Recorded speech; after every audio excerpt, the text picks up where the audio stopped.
وكذلك المسجد الأقصى وكذلك مسجد محمد। সিরিয়ায় বাশার আল আসাদকে উৎখাত করা বিদ্রোহীদের ব্যাপারে কী অবস্থান হবে তা নিয়ে ব্যাপক অস্বস্তির মধ্যে আছে ইরান। এরই মাঝে আসাদকে উৎখাত করা বিদ্রোহীরা সিরিয়াকে ইরানের খেলার অংশ হতে দেবে না বলে সতর্কতা জানিয়েছে। অন্যদিকে মধ্যপ্রাচ্যে প্রভাব ধরে রাখতে দেশটিকে পাশে প্রয়োজন ইরানের। এ অবস্থায় বিদ্রোহীদের প্রশ্নে দ্বিধাবিভক্ত তেহরান। প্রশাসনের কারো কারো মতে বিদ্রোহীদের সাথে একটি সমঝোতায় পৌঁছানো জরুরি, অন্যরা বলছে কঠোর হতে। কেউ কেউ আঞ্চলিক ভারসাম্য নিশ্চিতে পারমাণবিক অস্ত্রের পরীক্ষা চালানোর প্রস্তাবও তুলছে। এদিকে সিরিয়ার বিদ্রোহীদের নিয়ে প্রধান মিত্র ইরানের অস্বস্তি হামাসের জন্য অস্বস্তির। এরপরও শেষমেশ নীরবতা ভেঙে বিদ্রোহীদের ব্যাপারে নিজেদের অবস্থান জানান দিয়েছে তারা। সোমবার আনুষ্ঠানিকভাবে এক বিবৃতিতে স্বৈরশাসক বাশার আল আসাদকে উৎখাতে বিদ্রোহী গোষ্ঠীগুলোকে সাধুবাদ জানায়। আসাদ যুগের অবসানে সিরিয়ায় মুক্তি ও ন্যায় বিচার প্রতিষ্ঠা পাবে বিবৃতিতে এই আশাবাদ জানিয়েছে ফিলিস্তিনি প্রতিরোধ গোষ্ঠীটি। চলমান ক্রান্তিকালে সিরিয়াবাসীকে ঐক্যবদ্ধ থাকার আহ্বান জানিয়েছে তারা। একই সাথে দেশটির নতুন নেতৃত্ব আঞ্চলিক ও আন্তর্জাতিক ভূরাজনীতিতে প্রভাব বিস্তার করবে বলেও আশাবাদ জানায়। ক্রমাগত ইসরায়েলি হামলা থেকে সিরিয়ার সার্বভৌমত্ব রক্ষায় বিদ্রোহীদের কার্যকর পদক্ষেপ নেয়ার আহ্বান জানায় তারা।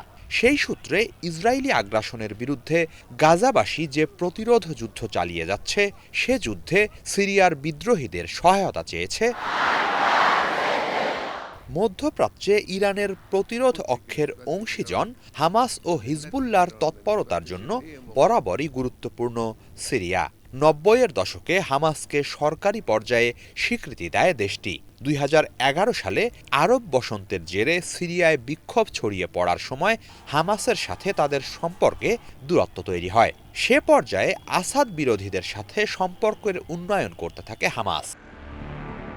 পরে ২০১৭ সালে সিরিয়ার সশস্ত্র বিরোধী পক্ষগুলো পরাজিত হওয়ায় হিজবুল্লাহ ও ইরানের মধ্যস্থতায় আবারও আসাদ সরকারের সাথে সম্পর্ক স্বাভাবিক করে হামাস। তবে তা যে আর আগের অবস্থায় যায়নি। আসাদের উৎখাতে হামাসের পক্ষ থেকে বিদ্রোহীদের অভিনন্দন জানানো যেন সে বার্তাই বহন করে। এদিকে অসমর্থিত কিছু সূত্র বলছে এরই মাঝে এক ভিডিওতে সিরিয়ার বিদ্রোহীদের একাংশ ইসরায়েলের দখলে থাকা জেরুজালেম ছিনিয়ে নেয়ার হুঙ্কার দিয়েছে। দামেস্কের একটি মসজিদ চত্বরে ধারণ করা ভিডিওটি এরই মাঝে অনলাইন দুনিয়ায় ভাইরাল হয়ে ছড়িয়ে পড়েছে। টাইমস অব ইসরায়েল সহ বিভিন্ন সংবাদ মাধ্যম এ নিয়ে প্রতিবেদনও প্রকাশ করেছে। ভিডিওতে কয়েকজন সশস্ত্র ব্যক্তিকে কথা বলতে দেখা যায়। তারা দামেস্ক থেকে জেরুজালেম পর্যন্ত পুরো অঞ্চলকে ইসলামের পবিত্র ভূমি বলে উল্লেখ করে। শিগগিরই ওই যোদ্ধারা জেরুজালেম দখলে নেয়ার জন্য যাত্রা করবে বলে ইসরায়েলের প্রতি হুঁশিয়ারি জানায়। একই সাথে গাজাবাসীকেও ধৈর্য ধারণ করার আহ্বান জানায় তারা।